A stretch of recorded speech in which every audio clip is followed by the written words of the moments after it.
창세기에는 크게 4명의 위대한 인물들이 나오고 있습니다. 아브라함, 이삭, 야곱, 요셉. 이 인물들은 하나의 모형들을 우리에게 보여주고 있습니다.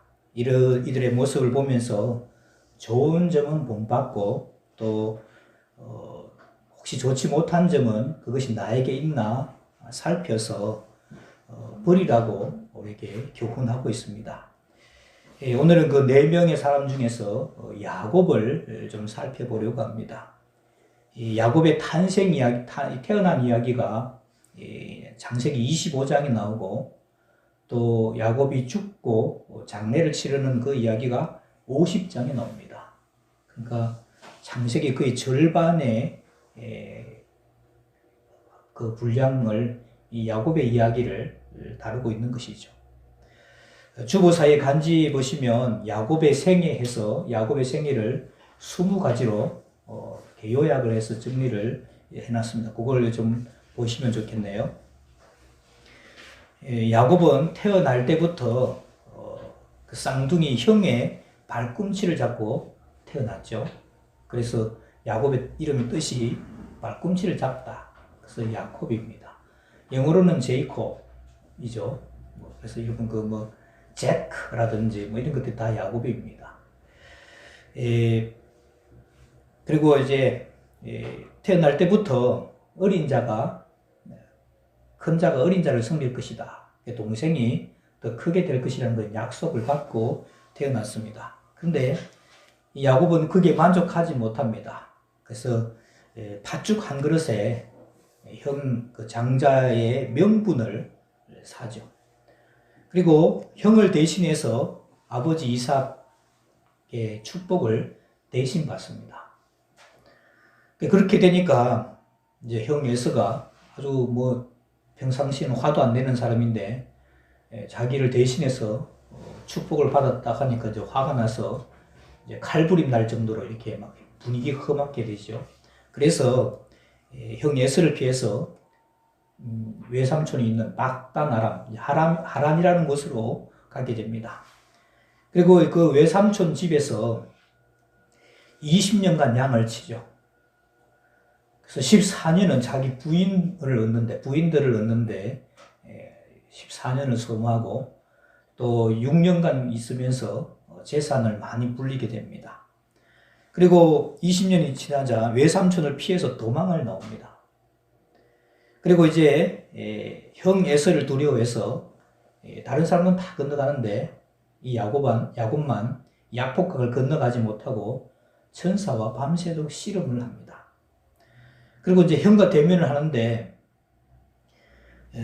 화해를 하죠. 화해를 하고 형을 따라갔으면 아무 일이 없었을 텐데 따라가지 않고 세겜 땅에 머무르다가 그 세겜 사람들을 구경하러 갔던 딸 디나가 하나밖에 없는 딸인데 세겜의 그 추장의 아들 세겜에게 강간을 당합니다.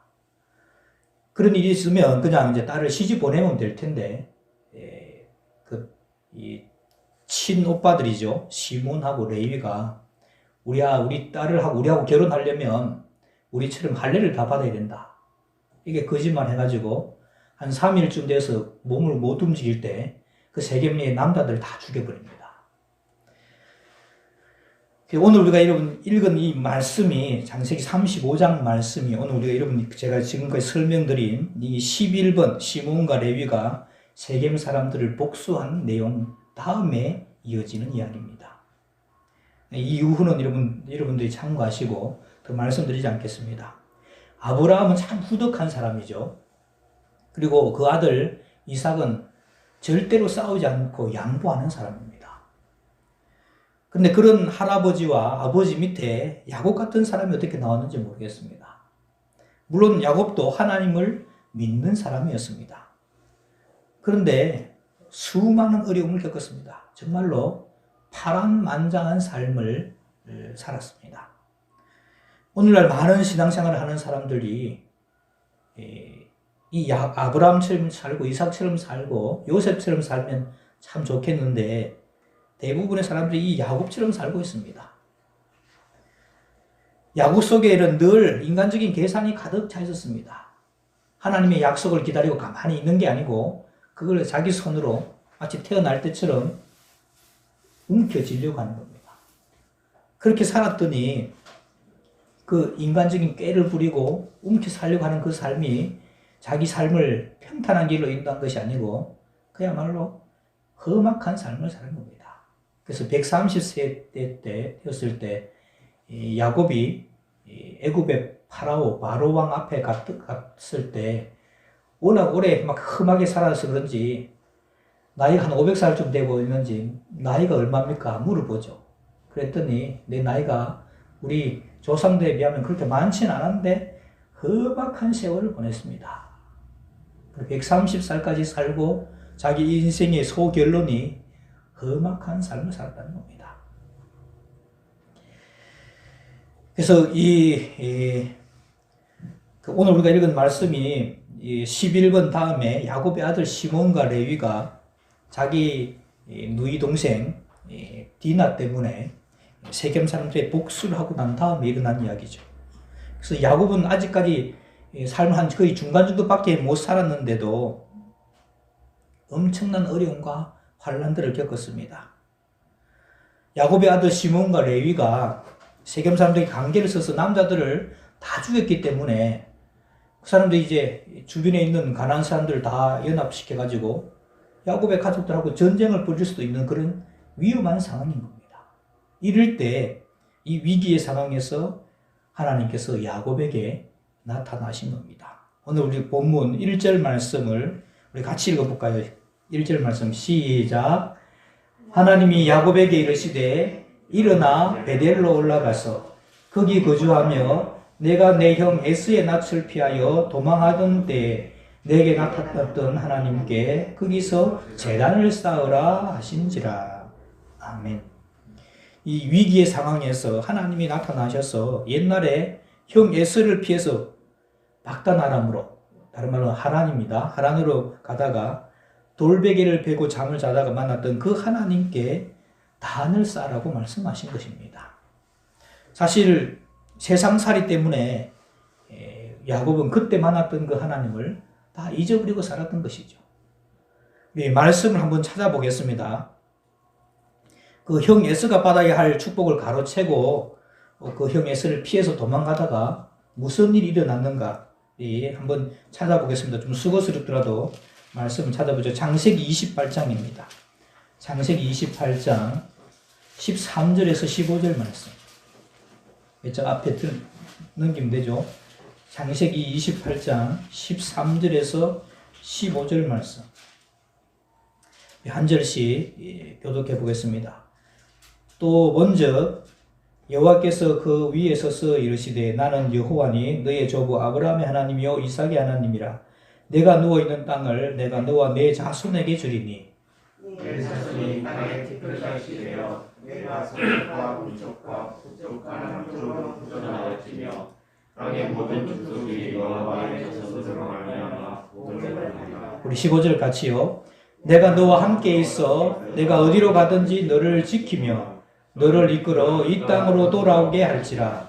내가 내게 허락한 것을 다 이루기까지 너를 떠나지 아니하리라 하신지라. 아멘. 이 하나님이 나타나셔서 처량하게 이제 그냥 들판에서 그냥 노숙을 하는 거죠. 들판에서 돌베기를 하고 잠을 자고 있는 야곱에게 나타나셔서 일방적으로 그냥 약속을 하시는 겁니다. 이게 꿈입니다, 꿈. 아브라함과 이삭에게 약속하신 복, 그걸 그대로 연계해 주겠다고 하신 말씀이 13절, 14절 말씀입니다.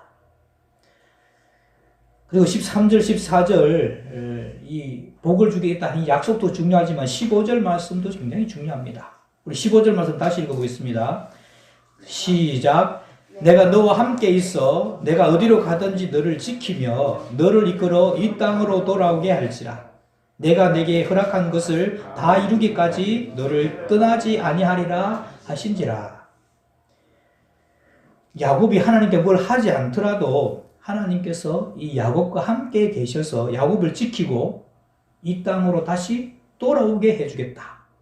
그리고 내가 너에게 약속한 복을 너에게 다 이루기까지 너를 떠나지 않겠다. 그렇게 약속하신 겁니다.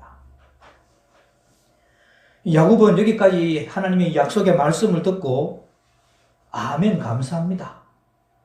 이렇게 받아들였으면 좋겠는데 이 꿈이라도 하나님께서 나타나신 것에 대해서 너무너무 감사하니까 이 꿈에 깨어나서 서원을 합니다. 그 서원한 내용이 20절에서 22절 말씀입니다. 20절에서 22절 말씀도 볼게요. 20절 제가 봅니다.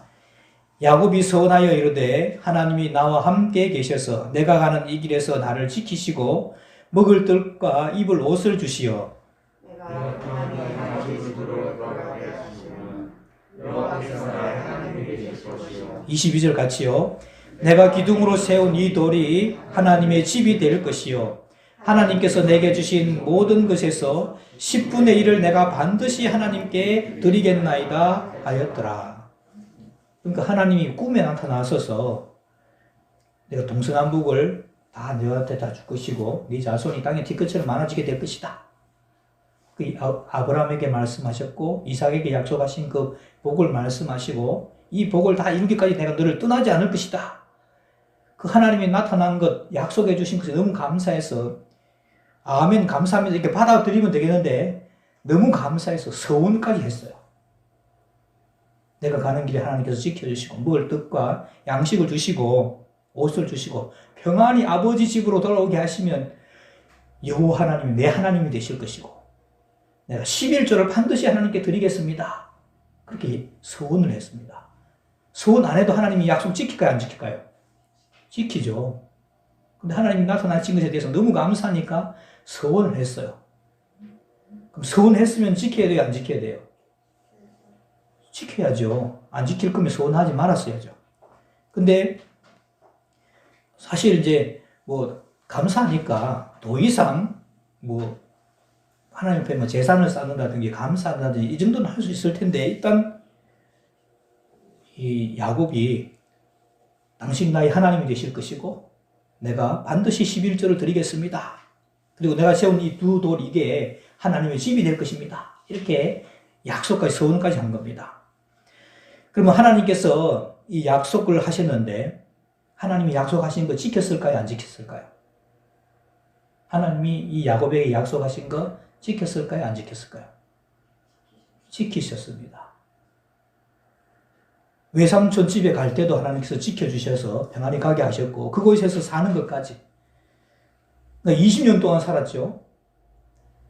이 외삼촌 라반에게 품삯도 막 여러 번 속임 당하고 20년 동안 여러분 자기 부인 얻는데 7년 또 세컨드 얻는데 또 7년 그 세컨드들이 둘이 또 달고죠. 이렇게 해서 4부인을 얻고 그 다음에 재산을 증식하는데 6년 동안 있었죠. 그때까지 여러분 이제 하나님께서 지켜주신 겁니다. 그리고 외삼촌과의 관계가 좋지 않았어. 야반 도주를 하니까 외삼촌이 처음엔 죽이려고 왔어요. 군대까지 동원해서 왔는데 하나님이 밤에 나타나셔서 야곱이 선하든지 악하든지 간에 선악간에 말하지 말아라. 하나님 딱 경고를 하니까 꼼짝도 못하는 거죠. 그렇게 해서 하나님께서 지켜주셨습니다. 그리고 여러분 32장으로 가봅시다. 32장 1절 2절 32장 1절 2절 제가 1절을 봅니다. 야곱이 길을 가는데 하나님의 사자들이 그를 만난지라 이는 하나님의 군대라 하고 그 땅 이름을 마하나임이라 하였더라. 이 말씀은 뭔가 하면 이 야곱이 이 약복강가에서 이제 천사와 씨름하고 난 다음에 하기 전에 이제 길을 가는데 천사들이 자기 주위를 이제 둘러싼 걸 본 거예요. 이렇게 같이 가는 걸 본 겁니다. 근데 천사들이 꽤 많았죠. 그 보니까 군대 같은 겁니다. 그래서 이름을 짓기를 하나님의 군대다. 그렇게 이름을 지은 겁니다. 그래서 외삼촌 댁에서 지금 자기 형님 에서를 만나러 가는데 하나님의 사자들을 보고서는 이름을 짓기를 군대라고 이름을 지은 겁니다. 그러면서도 그들이 왜 나타났는지를 몰랐어요. 그들이 왜 나타났을까요? 야곱을 지키려고. 야곱이 옛날에 하나님께서 약속하셨잖아요. 내가 너를 다시 돌아올 때까지 너를 떠나지 않고 지켜줄 것이다. 약속하셨잖아요.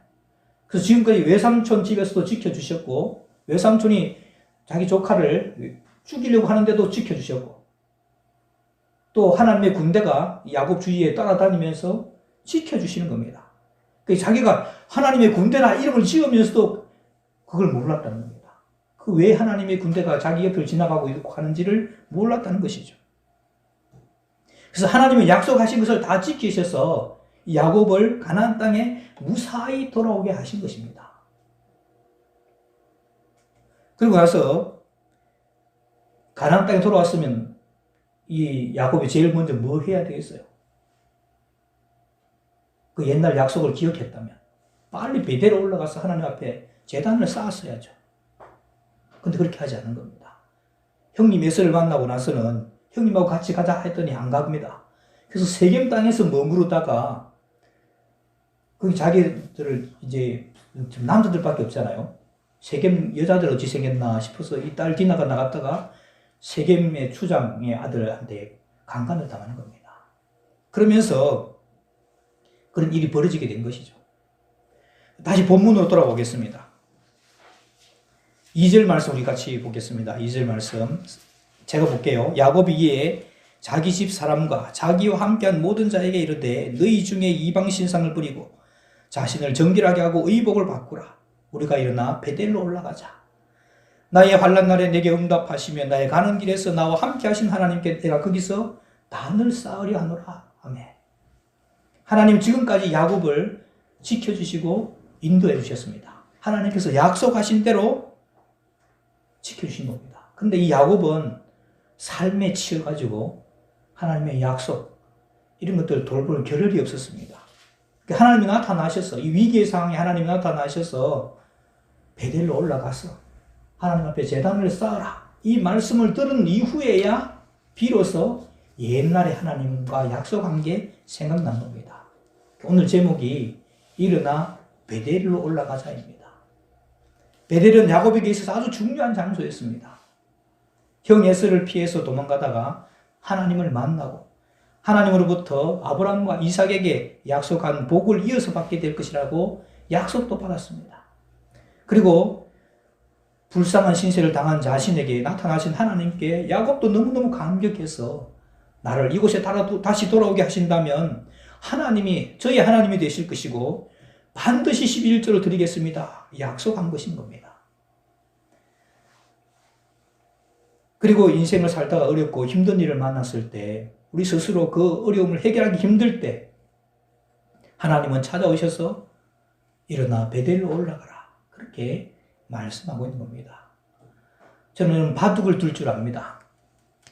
어렸을 때 형님들이 바둑 두는 걸 어깨너머로 이렇게 보면서 배웠고 가끔씩 머리가 정리 안 되고 복잡할 때 바둑을 두기도 합니다.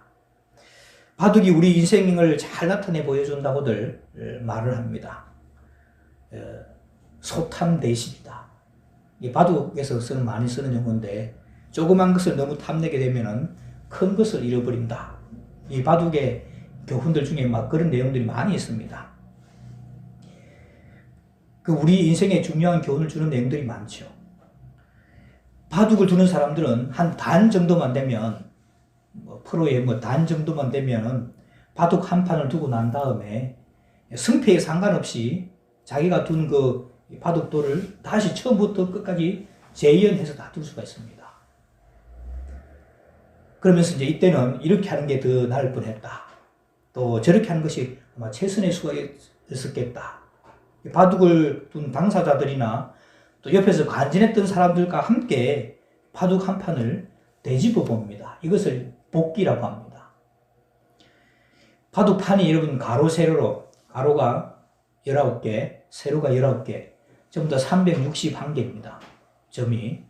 그리고 우리 이제 1년을 나타내죠. 밤과 낮, 검은 거, 하얀 거, 이게 밤과 낮이라고 해서 1년을 나타내 보이는데 돌을 이렇게 많이 두다 보면 따먹기도 하고 그렇게 하니까 300수 이상을 둬요. 300수 이상을 두는데 그렇게 많은 돌을 두고 내 한 번 두고 너 한 번 두고 이렇게 두잖아요. 그렇게 두는데 바둑 한 판을 두고 나서 이걸 처음부터 끝까지 다 재현해냅니다. 그 순서를 다 기억하는 거죠. 그 사람들이 머리가 좋아서 그러느냐? 물론 이제 천재형 기사들도 있습니다. 근데 천재형 기사가 아니더라도 그걸 다 기억을 합니다. 단 정도만 되면 그렇게 해요. 왜 그렇게 기억할 수 있느냐? 이런 바둑에 또 뭐 길들이 있죠. 바둑에 또 어떤 길들이 있고 법칙들이 있는데 바둑돌 한 수 한 수 두어지는 그 수들이 무의미한 수가 없기 때문입니다. 자기 실력에서는 나름대로 잘 둔다고 둔 수였기 때문에 똑같은 장면을 만나면 똑같이 거기다 두는 겁니다. 그래서 자기가 둔 수들을 기억을 낼 수 있는 것이죠. 그래서 이걸 할까 저걸 할까 고민했던 것들 중에서 내가 이기적으로 해야지 하면서 자기가 선택을 할 수 있는 걸 그걸 다 기억을 해내는 겁니다. 근데 고수의 입장에서 보면, 상수의 입장에서 보면 하수의 수는 잘못된 것일 수가 많죠. 그러니까 하수죠. 물론 하수의 입장에서는 나름대로 잘 둔다고 잘 뒀는데 상수 또는 고수가 봤을 때는 무리수구나 형편없는 좋지 않은 악수라고 그렇게 말하는데 좋지 않은 수가 많다는 것입니다. 이것은 우리의 인생에도 마찬가지라고 봅니다. 여러분 야곱의 모습을 보십시오. 야곱이 어렵고 그야말로 파란만장한 삶을 살았습니다. 야곱이 여러분 처음부터 나는 내 인생을 파란만장하게 살 거야 그렇게 생각하고 작정하고 그런 삶을 살았을까요? 아니면 자기 나름대로 최선을 다하며 산다고 살았는데 그렇게 살았을까요? 자기 나름대로 최선을 다하려고 살려고 살았는데 파란만장한 삶이 되고 어려운 삶을 살았을 것입니다. 그러나 결과적으로 볼 때는 그런 험난한 삶을 살게 된 것이죠. 우리도 이건 마찬가지죠. 나는 내 인생을 아무렇게나 살 거야. 망가진 인생으로 살 거야. 그렇게 작정하고 사는 사람들이 여러분 세상에 어디 있습니까? 한 번밖에 안 사는 삶이기 때문에 지금 내 삶에서 가장 최선으로 살고 열심히 산다고 해서 살 것입니다. 그런데 인생의 해답을 알고 계신 그 하나님의 입장에서 보니까 우리의 삶이 하수가 두는 것처럼 형편없는 수를 들고 살면서 산다는 겁니다. 그렇지 않겠어요? 우리는 나름대로 열심히 산다고 사는 것 같은데 우리 인생을 훤히 답을 알고 계신 그 하나님의 입장에서 보니까 아주 악수만 두고 형편없는 수만 두고 살더라는 겁니다. 인생을 훤히 보시는 그 하나님이 야곱의 삶에 무엇이 문제인지를 알고 계셨습니다. 그래서 위기를 당한 야곱에게 찾아오셔서 베델로 올라가서 제단을 쌓으라고 하신 것입니다. 베델은 이 야곱이 하나님을 처음 만나고 감격해서 기뻐서 하나님께 소원까지 한 곳입니다. 하나님과의 첫사랑 첫 만남이 이루어졌던 곳이죠. 요한계시록 2장에 보면 에베소 교회에게 말씀하시기를 너를 책망할 것이 있나니 너의 처음 사랑을 버렸느니라. 그러므로 어디서 떨어졌는지를 생각하고 회개하여 처음 행위를 가지라 라고 권면하고 있습니다. 여러분들의 베델은 어디 있습니까? 나는 아직 베델이 없는데요 하는 사람은 하나님을 만나는 체험을 하시길 바랍니다. 하나님을 만난 그곳이 바로 베델입니다. 야곱은 베델로 올라가면서 그냥 몸만 올라간 것이 아니었습니다. 그냥 베델로 올라가는 것은 큰 의미가 없습니다. 야곱은 가장으로서 가족들에게 3가지를 하고 하나님께 나가서 제사를 드리자고 결단합니다. 그 3가지가 뭡니까? 오늘 읽은 말씀을 보니까 이방 신상, 즉 우상을 버리는 것이었습니다. 2절 말씀이 나오죠. 이방 신상을 버리라. 라헬이 외삼촌, 자기 아버지죠. 야곱에게는 외삼촌이고 자기 아버지 드라빔을 도둑질해서, 드라빔은 우상입니다. 우상을 도둑질해서 그것을 가지고 있었습니다. 그리고 또 하란에 있는 동안에 다른 사람들도 다 이방신의 신상들을 가지고 그것을 섬기는 일들을 했었습니다. 야곱도 그것을 알고 있었겠죠. 그래서 여기서 이 이방신들을 버리라고 명령하고 있습니다. 버려야 할 것들을 버리는 것입니다. 우상이 뭡니까? 하나님보다도 더 사랑하고 귀하게 여기는 것, 이것이 우상입니다. 신앙이란 하나님 외에 다른 것을 두지 않는 생활입니다. 하나님 제일주의가 신앙인 것이죠. 신앙생활에서 중요한 것은 우선순위입니다.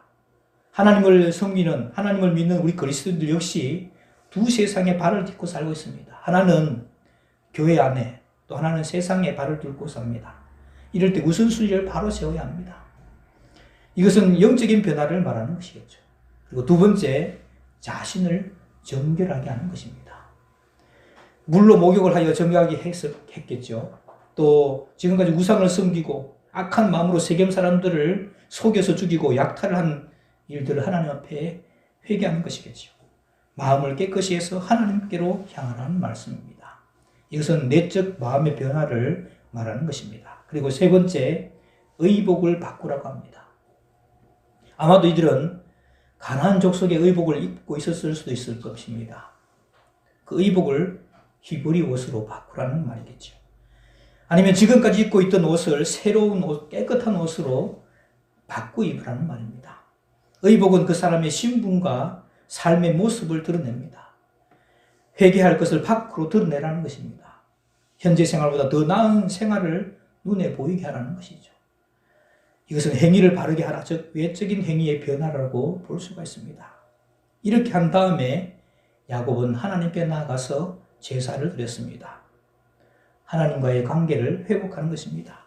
많은 사람들이 이 예배에 성공해서 복을 받고 더 많은 사람들이 예배에 실패해서 어려움을 당했습니다. 여러분들은 하나님께 드리는 예배에 성공할 수 있기를 바랍니다. 가인은 예배에 실패했고 아벨은 예배에 성공했습니다. 이렇게 야곱이 순종했더니 하나님께서 주변 사람들에게 두려움을 주셔서 야곱과 그의 아들들을 건드린 사람이 없었고 9절 이하에 보면은 하나님께서 다시 야곱을 만나 주시고 아브라함과 이삭에게 하셨던 복을 새로이 하는 모습을 볼 수가 있습니다. 말씀을 마무리합니다. 야곱은 인생의 위기를 맞고 있었습니다.